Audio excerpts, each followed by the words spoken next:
Hi,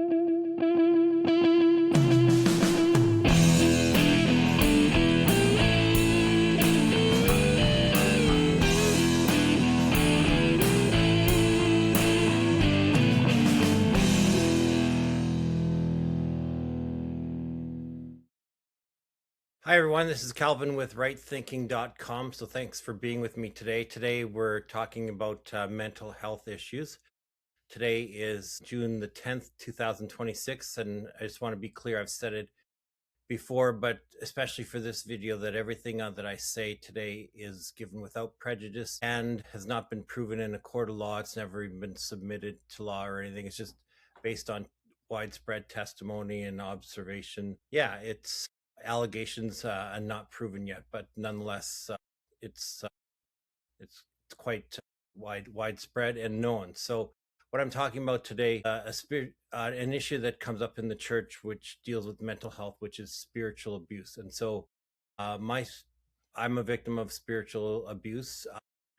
It has had an effect on me for sure, and I should say that it has sort of been the groundwork of leading to certain diagnoses that I have as an adult because of this, because of what happened in my early 20s. So just to be transparent, I have a diagnosis of depression, PTSD, and I'm also apparently high intelligence autistic. So anyhow, so my experience deals with a widely known Christian organization called Youth with a Mission. It goes by its acronym YWAM. That's how I'll be using it today, but it's widely known within Christian circles. A lot of younger Christians use it. It's basically a missionary organization. And it's started in the 60s, sort of in the while the sort of Jesus revolution was going on, and I think people were getting turned on to God and everything. And so it sort of became a natural expression that people would want to be evangelistic and share their new faith, their love for Jesus and his love for us, share that with people. So Youth with a Mission was born sort of in that context. Started out small, like everything, of course, but now it's grown worldwide. It has bases, I think, in just about every country of the world. If not, it's pretty close. And they're really widespread, well known. Most churches have heard of them. Most Christian people tend to respect what they're doing. And so I just want to tell you about my experience.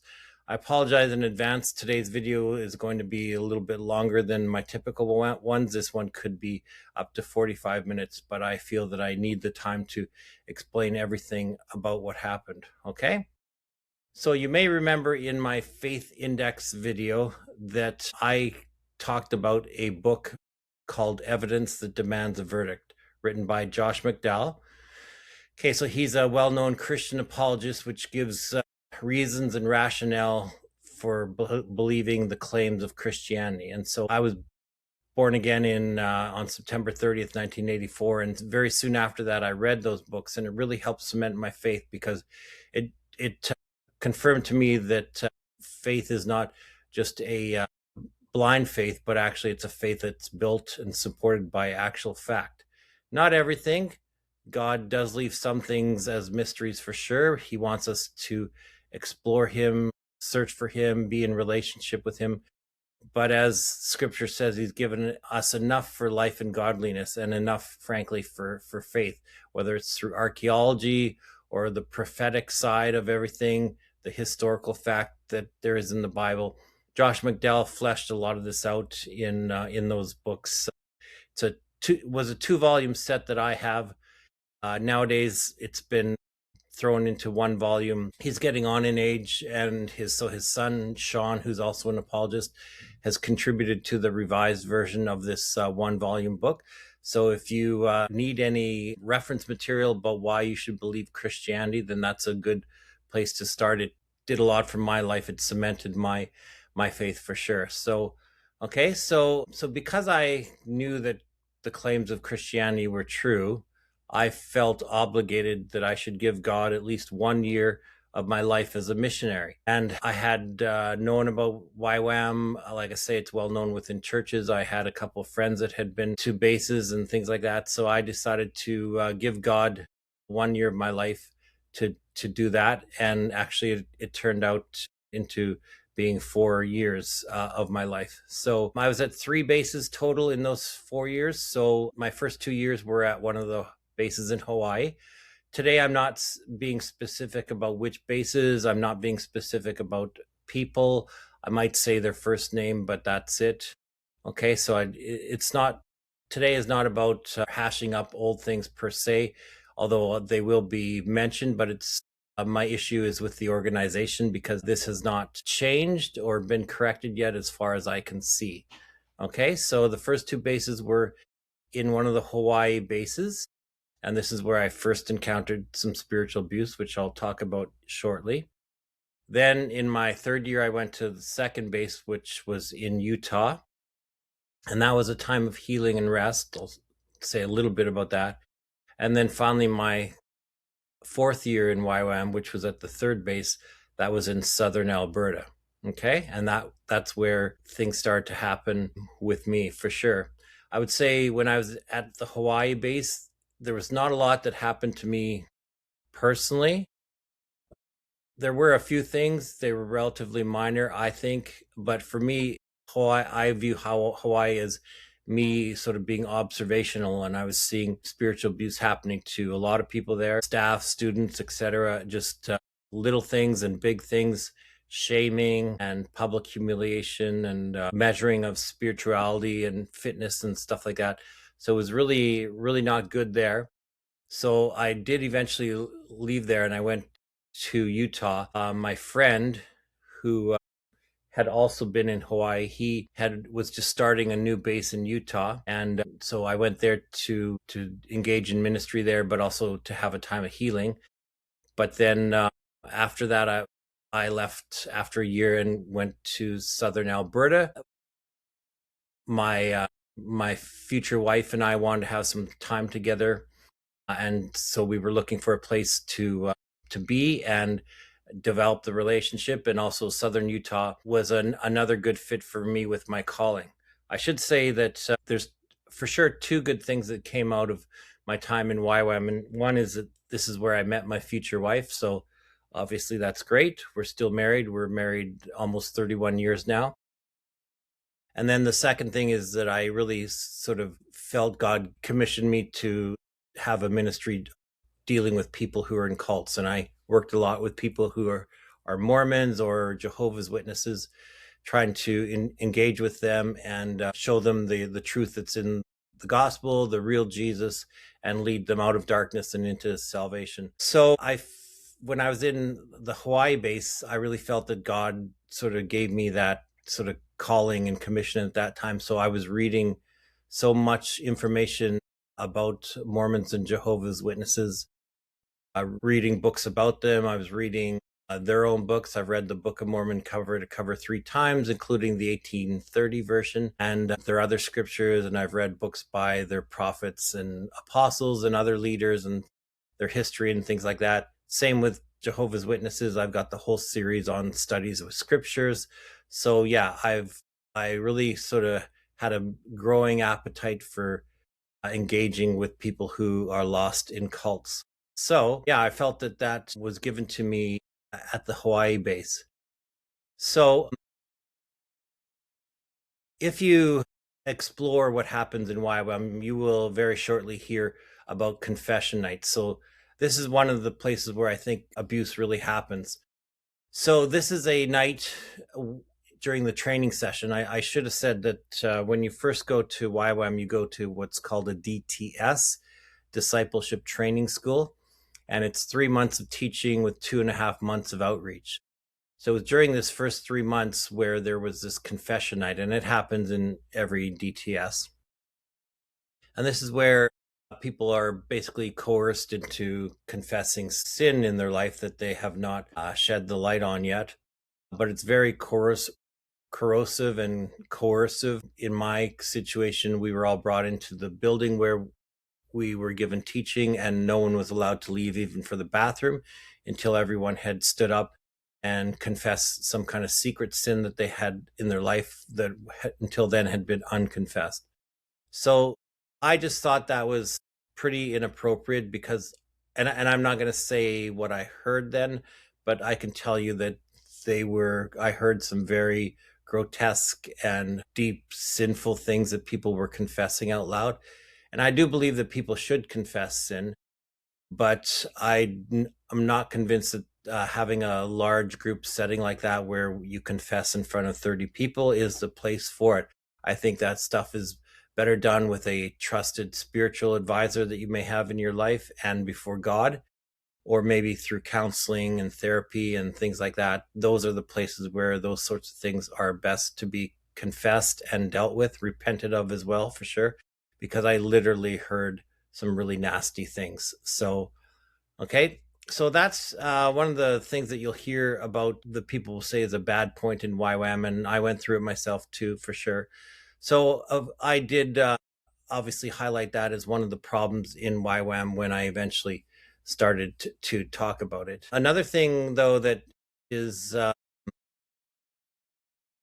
pervasive through YWAM is just a general thing that in Christian circles we call shepherding movement, but it's actually coercion, and it's basically the idea that there's a spiritual advisor above you and whatever they say goes because they have spiritual authority given to them by God. They are anointed, you're not.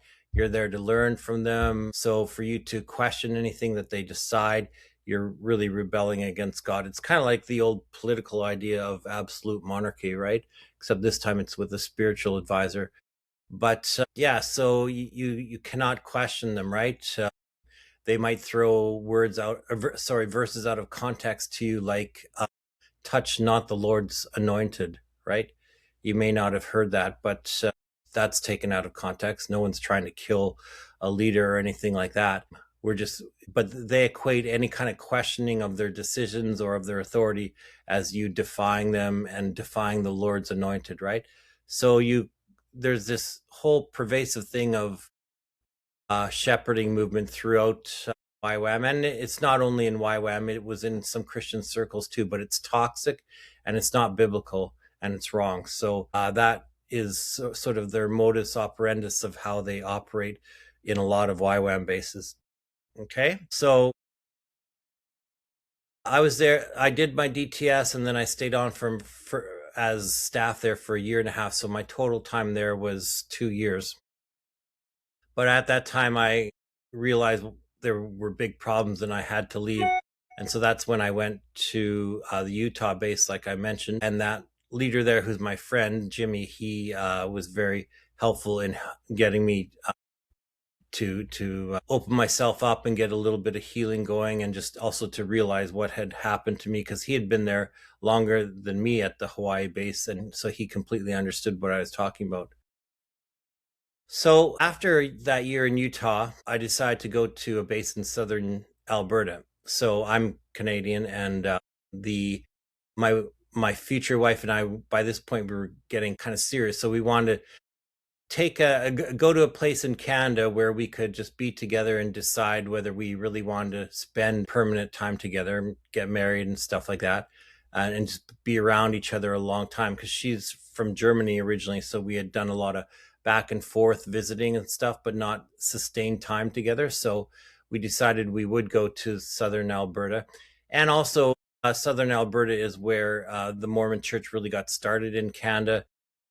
In the 19th century, Brigham Young sent a delegation up from Utah. His one daughter and her husband were the leaders of that, and they brought a bunch of Mormons up from Utah, and they created a settlement in southern Alberta. So if you're in the Lethbridge area down to the border, that whole area is very much Mormon country. So anyhow, we decided we would go to a base that was sort of in that area in southern Alberta, and that way I could continue on with my ministry to Mormons, and in the background, my future wife, and I could get to know each other more and decide if we were going to be married or not. And like I say, luckily, yes, we are almost 31 years now, so that's good. Okay. When I was at that Alberta base, though, is when some of the personal problems started happening for me. So there were many of them. I'm not going to name them all, but I will tell you probably the one that is the most troubling to me. So as you can probably tell right now, I've got a passion and a heart for people who are in cults, especially Mormons and Jehovah's Witnesses. So the base there didn't really know that much about Mormons or anything, or even the reality that they were living in Mormon country. And so when I came there, I started talking about trying to run a summer outreach. So I'd gotten there in the fall prior. And so this is after 3 years of me being in other YWAM places and doing a lot of outreach to Mormons. I would, even though I may have been in Hawaii, I would go for the summer into Utah, and I would do a bunch of outreach in the summer in all through Utah to Mormon people and stuff. And so I knew my way around. I was connected to all the leading counter cult ministries and stuff like that.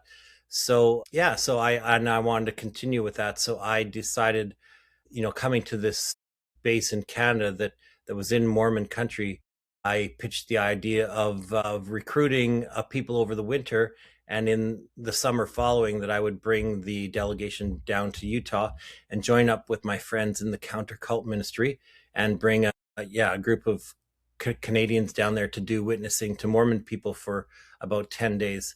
And so they were agreeable to that.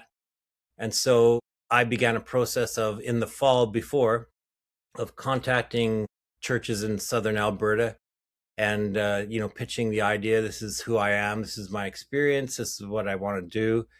And can I come to your church and make a presentation and try and get a sign up sheet going and blah blah blah. And many churches were agreeable to that. I went from all the way from Calgary, down through Lethbridge and Cardston, all Mormon country, through Okotoks and the hill country there, Rockies and all that. Yeah, and I did a lot of presentations. I recruited a lot, and yeah, so in the end, I had a pretty good list, around 15 people, I think.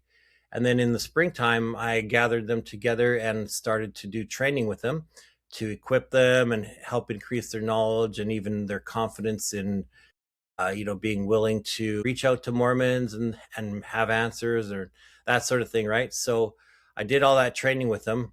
And then, so now we're in the late spring, early summer, and we're getting ready. We're about a week away from getting ready to leave actually for Utah with this team. And the leaders at this base in Alberta came to me and said that I'm not the leader of that summer outreach. Okay, and of course that devastated me. It wasn't cool. I'll pause the timeline here for a second to jump back and just tell you my theory on what happened. So at that Alberta base in the fall prior, when I arrived, there was a wonderful family there from Ontario, and they had come all the way out to Alberta just to serve God and do a bit of evangelism, help the base run and that sort of thing. And so they came there, with great attitudes, just wanting to serve God. And for whatever reason, they got into some kind of tussles with the leadership at this southern Alberta base. Again, touch not the Lord's anointed or whatever, right? So anyhow, wonderful people. It's a family of redheads. They're all redheads. They're their kids as well. Wonderful, wonderful people. I'm still friends with the wife today.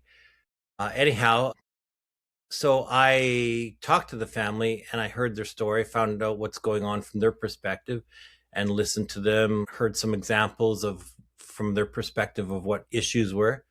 And then after that, I went to the leadership of the base there in southern Alberta, and I asked them their perspective, and I asked them about this situation or that situation, tried to get feedback from them. And I'll be honest with you, I didn't really feel that they had very good answers for anything. I definitely feel that that family that had come from Ontario had been wronged for no good reason. I felt bad about that. And I can be a bit of a fighter. So I told the base leadership at that time, I said, well, I think you're doing something wrong, and these are the reasons why, and I encourage you to change course and maybe apologize to the family and make it right. Well, they didn't like that, of course, at all. They didn't like being corrected. They didn't think I had any right to be corrected. And so now jumping back to my timeline with that decision, I believe that is the reason why I was told that I couldn't be the leader of that outreach to Utah anymore. So what they did is they gave it to one of their other staffers that was there in Alberta, some yes man that had no experience at all with Mormons, and he had only led one small outreach prior to this, but he was their yes man, and so they made it that he was going to be the one that would be the leader, and I would just be there in support. So at that point, I had a decision to make, because obviously I was angry and I knew that what they were doing was wrong. So was I going to bail on the whole outreach, or was I going to go along with it anyhow? And knowing that, I just finished spending 6 months advertising this and training 15 people for it, and they were excited and wanting to get down there and put their learning into practice, and the potential of them to have a great experience, and the potential of them being there to actually impact the Mormon people and maybe see some Mormon people come out of darkness and be saved with the true gospel. That was something that I obviously saw a greater value to. So I basically sucked it up and went along with their plan. So we continued with the outreach. But I'll tell you honestly that once we got to Utah and I was with all my friends there that were in the counter cult ministry, and again, they know me very well and they know my abilities and capabilities. They basically just deferred to me on everything. They didn't really deal with that leader guy, the yes man, at all. So I still ended up doing most of my job anyhow. But on paper, the base had it their way, right? So anyhow, so that is what happened. And so then when I came back from that outreach, I knew it was just time to leave YWAM. This would have been the summer of '94. So I went back home. I'm originally from BC, so I'm from Kelowna, BC. So I went back home to Kelowna, and I was devastated by all my experiences in YWAM. And I went to my home church there. At the time, they had supported me my whole 4 years in YWAM, monthly donations financially. My cousin was the lead pastor there, so I had a lot of deep roots there. And they had a missions pastor there who I told my story to, what happened to, but honestly, he just rejected it outright. Wouldn't hardly even listen to me. Anything I said, he didn't believe. He just sort of threw it out the window. And I was left to sort of to dwindle away, to flap in the wind or whatever, without any support at all. And that also was devastating. That's another way that I felt that I had some trauma and spiritual abuse, was that lack of care from my pastor at the time. Okay.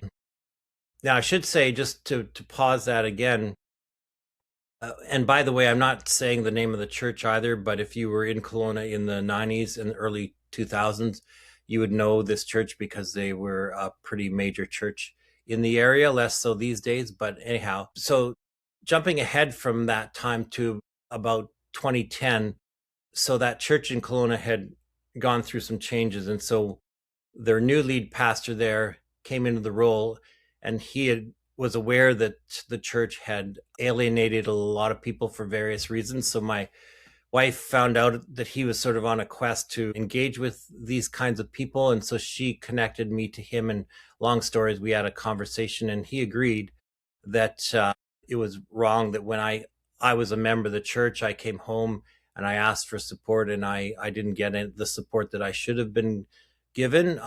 What trouble would it have been even for that pastor just to call down to YWAM and talk to people and get their side of the story, and show some intrigue into the situation, and support this member of theirs, right? So he agreed that should have been done, and he actually talked to the missions pastor, because that missions pastor still, even 10 years later, was still working there.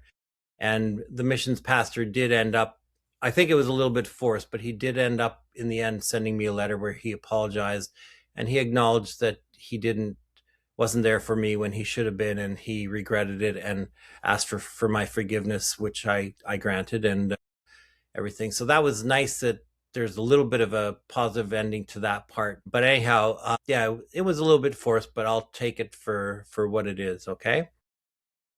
So anyhow, with at this time, I'm getting ready to get married. I got married in the summer of '95. So at this time, I decided I was going to try and start to deal with the issue and address the problems with YWAM. So I wrote a letter to the base leader in Hawaii, a big old letter. I think it was 8 pages long. I still have all the original copies, of course.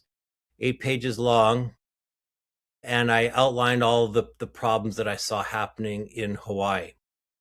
And I did copy the regional director for YWAM on that. And that's because I wanted there to be some sort of accountability for what I was alleging. But I sent it off, this big old letter, and right away I didn't really get a response. I mean, I did eventually, I'll tell you about that. But for initially, for the longest time, the response that I received was that you did this unbiblically, and therefore we're rejecting all of your comments, all of your allegations. They tried to pull the Matthew 18 thing on me, saying that I had approached the issue of dealing with problems in the wrong way. And therefore, since I did that, that dismisses all of my allegations categorically.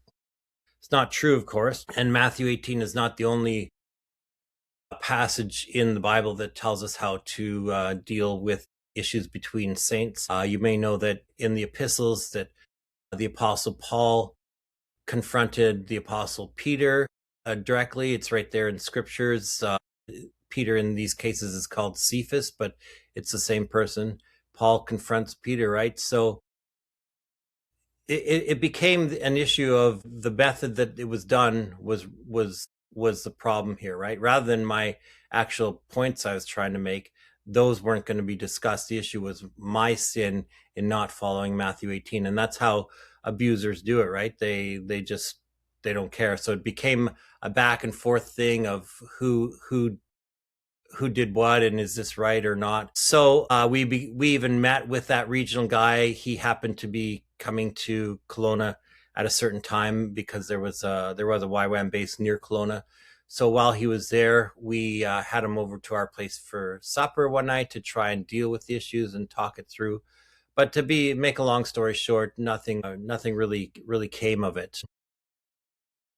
So I decided at that point that I should, at the same time, that I should try and maybe get a little bit of healing for myself, like through the process that this was going on. So this is still around 1995. There weren't many resources around at the time on the topic of spiritual abuse, but there were a couple of them. The most prominent ones, at least that I knew of, were by an author named Ron Enroth. He wrote a book called Churches That Abuse, and then his follow-up was Recovering from Churches That Abuse. So he was a professor down at, I think, Biola University in California at the time. I contacted him and he agreed to meet with me. I have family that used to live in California, so I was going down there anyhow for a trip. And so yeah, on one day I went out and met him on campus, and we had a nice talk, and I really appreciate that he did what he could to try and help me. Certainly his books sort of helped me to see the problem, which again is that it's not, the problem isn't the problem, it's me addressing the problem became the problem, right? And that's what the abusers run with the whole time. So that's how they get you into sort of mind pretzels and things like that, right? So anyhow, so I did make an attempt, and then around 1996, I made a decision that I had to do something to try and fix the problem, or at least stop the problem. So it started with that letter that I mentioned, but when I saw that they were railroading me and not doing anything with it, they were just changing the issue, pointing the finger at me. I, at that point, decided it was time to bring in more people to the conversation because I wasn't going to let this dog die. So I believe that I started contacting YWAM bases in the South Pacific, widening sort of the umbrella a bit. And then I widened it to American YWAM bases, Canadian bases, eventually European bases. Eventually, this went all the way up to leadership, and I was asking for them for help and to acknowledge that there's a problem and do something about it. So I should say that those people, because of my prompting, eventually I did get a response, and they went through all the allegations in my 8-page letter, and they came back and agreed with about 80% of them. So you would think that in an eight-page letter agreeing with 80% of that there's got to be some big problems there for sure, right? But that's where it ended. They just acknowledged it, and it felt very forced too. By the way, it really felt that it wasn't genuine from them, because I knew them, right? I had sat under them for 2 years, so I sort of knew them. Anyhow, so I asked follow-up questions like, okay, so what's being done about it? Because for me, I wanted there to be acknowledgement that wrongdoing had occurred and that there was some kind of discipline that was put in place. Now, after this letter was sent, maybe 6 months after that letter was sent, those leaders at the YWAM base voluntarily left and went to another YWAM base and started working there. But that was all voluntary. I wanted YWAM to say that what they did was wrong, and to, as a disciplinary measure for YWAM, to force them on a small leave of absence. The only thing I asked was a small 6-month leave of absence that was mandated, so that everyone knew that they were told that what had happened was wrong. YWAM never did that. They thought that response, about 80% validation of my letter, was enough, and they had left anyhow. So what's the problem? But the problem, of course, is that YWAM never actually said it was wrong, and then they never showed that anything was wrong by disciplining the people who had done it, right? So that was my issue, and that's all I wanted from YWAM, whether it was contacting them through the South Pacific or the American bases or all the way up to the top. No one would say that. And eventually I was actually called a spiritual terrorist by the president of YWAM, because I said, I want you to do this or I'm going public, right?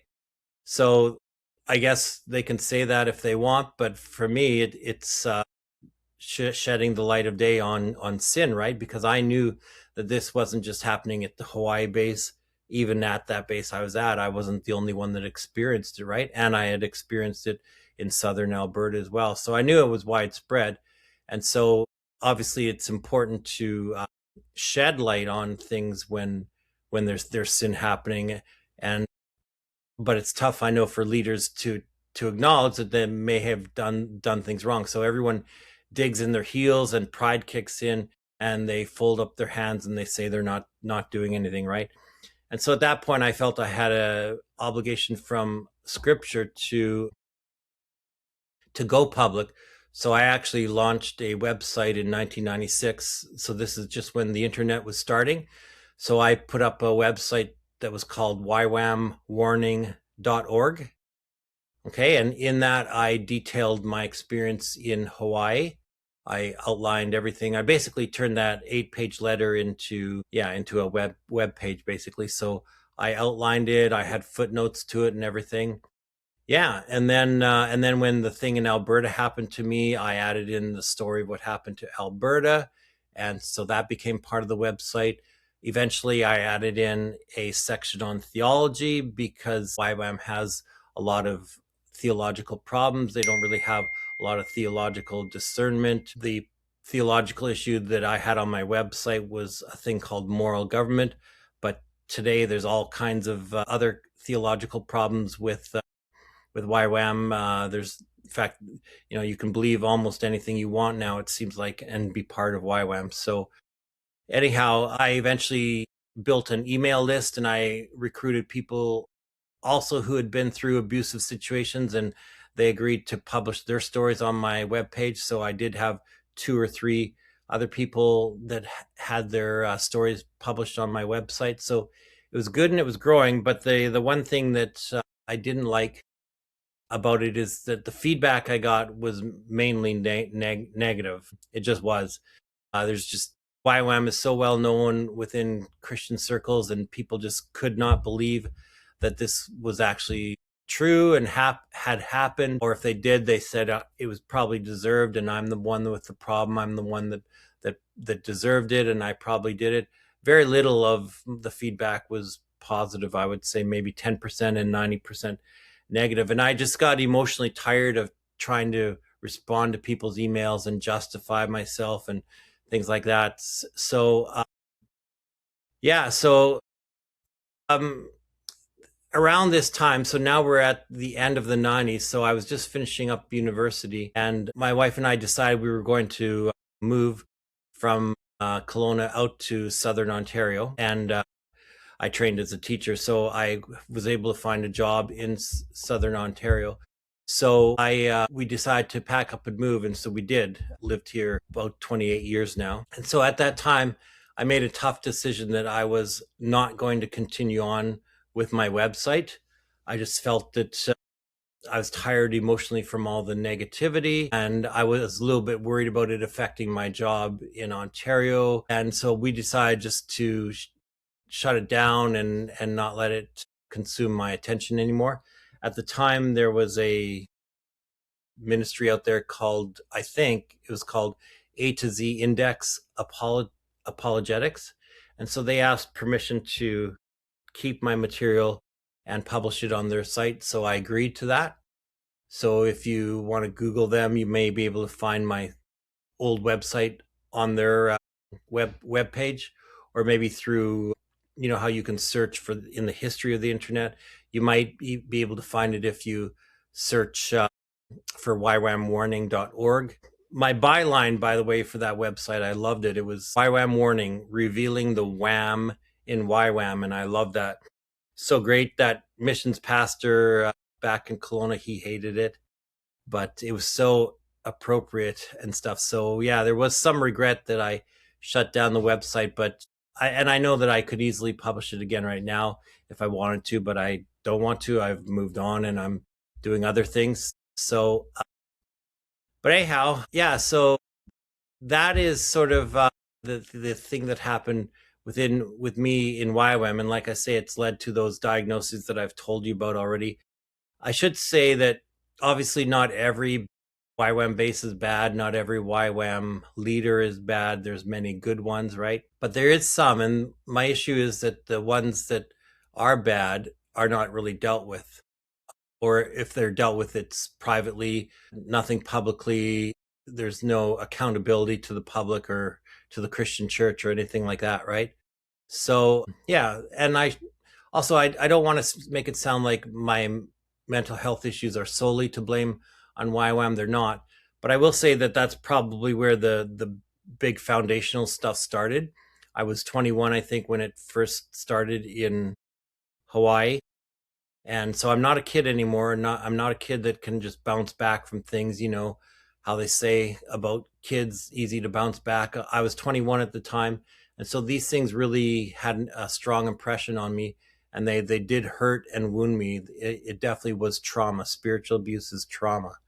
Okay. It got reinforced later in my life with other experiences that I went through with other things, which I won't talk about today, but certainly the experience in YWAM was traumatic, and it leads to real things. It leads to loss of faith, mental health issues, relationship struggles, relationship to God, leading to worship of man, not to God, blind trust in man, not God, right? Touch not the Lord's anointed.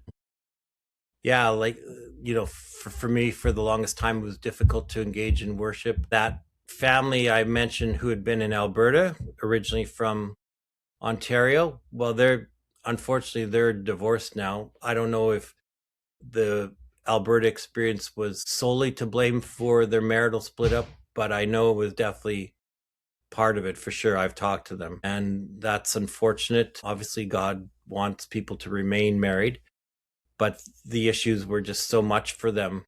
And the woman now today, even though I'm still friends with her and I love her, she has left the Christian faith. Okay, she's become secularized and everything, doesn't believe the claims of the gospel anymore. And that's got to be some accountability on YWAM for that. You know, they caused that, right? I mean, again, not completely, but they caused some of it. You know, my depression and PTSD, YWAM owns some of that, right? For sure. Remember what it says in Matthew 18:6 and 7, that whoever causes one of these little ones who believe in me to sin, it would be better for him if a millstone were hung around his neck and he were drowned in the depths of the sea. Woe to the world because of offenses, for offenses must come, but woe to that man by whom the offense comes. And YWAM has caused so many offenses, and they do not take accountability for it that I'm aware of. If you are on Facebook, there are counter YWAM groups. There's groups there that talk about spiritual abuse problems in YWAM. I'm on one of them, and I will link to the one that I'm on in the notes for this show in case you want to join it. It's a group run by Joey Carlson. So if any of you have been in YWAM, you would for sure know that name. So he's out of YWAM too, and he's doing a good job to help people experience healing in Jesus and to retain their faith, acknowledging what happened to them, but become healed. So that's what I like about Joey's group is it's still a Christian group. It's still trying to encourage people to heal and to grow in their faith. There's other spiritual abuse problems with YWAM kind of Facebook groups out there, but they seem to celebrate the fact that people come out of YWAM, and even if they lose faith and become atheist or something, they seem to celebrate that, and I do not want any part of that. I support Joey's group because they acknowledge that yes, there's problems that are created but we can through prayer and faith and healing and even counseling, you can be healed from that and remain in relationship with God. So that's the biggest takeaway that I want to leave with you with this YWAM warning that I've been offering since 1996 is that you should please try and remain in Christ. Jesus never condoned what happened to you. Never. Jesus will judge and condemn those people who did those bad things to you. They will answer for it. They will pay. But don't let their mistakes trip you up because Jesus didn't condone it. Jesus loves you. He cares for you. He wants you to be healed from it, even if there's scars. But you can be healed from it. So I encourage you to stick at it. Read books that are helpful to you. You may need some intellectual healing and also emotional healing, but it can happen. But it doesn't happen by avoiding Christ, even avoiding the church. Not every church is perfect. It's healthy to have some barriers for sure, especially in the beginning. But just keep an open heart to God and to Christ, and you can come out of it and be healed. Okay? So this is my YWAM warning story. What's yours? I'd like to hear it. Put it in the comments. Please share this video, and thank you for listening to me. I appreciate your time here. We'll talk to you next time. Bye-bye.